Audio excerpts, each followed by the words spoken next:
అందరూ కూడా సుఖ సంతోషాలతో ప్రజావృద్ధితో ఉండాలి అనే ఉద్దేశ్యంలో మొదటిసారి స్వామివారు అమ్మవార్ల మీద అక్షతలు తలంపురాలు అంటాం.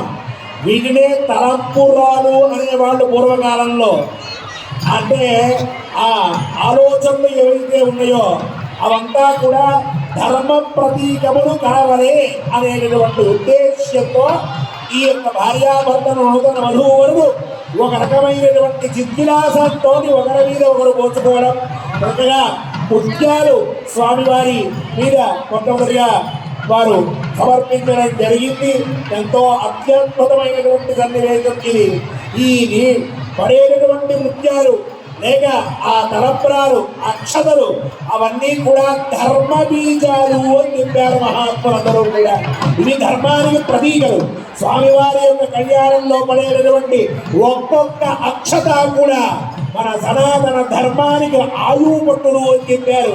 అలా ఎంత విశేషంగా స్వామివారి యొక్క కళ్యాణంలో అక్షతలు పడుతున్నాయో అంత విశేషంగా ధర్మాభివృద్ధి అవుతుంది అనేటటువంటిది శాశ్వతమైనటువంటి మాట.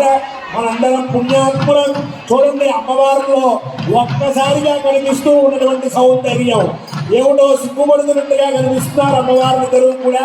స్వామివారి రాజధని చూడండి, రెండవ పర్యాయం పండి అక్షరారోపణ మంత్రాన్ని పండితులు ఇప్పుడు పఠించబోతూ ఉన్నారు.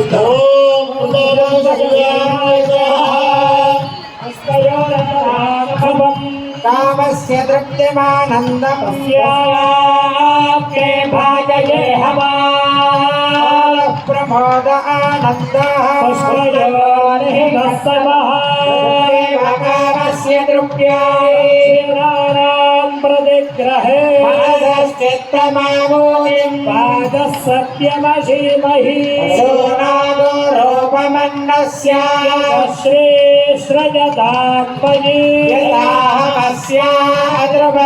స్త్రియైపమానో స్త్రీ తృప్యతి పురుష ప్రియే ప్రియా భరస్య తృప్యాస్య కామ్యః ప్రియః దామేత్యగ్నిర్వదతే భాయురాహదతే సత్యం చంద్ర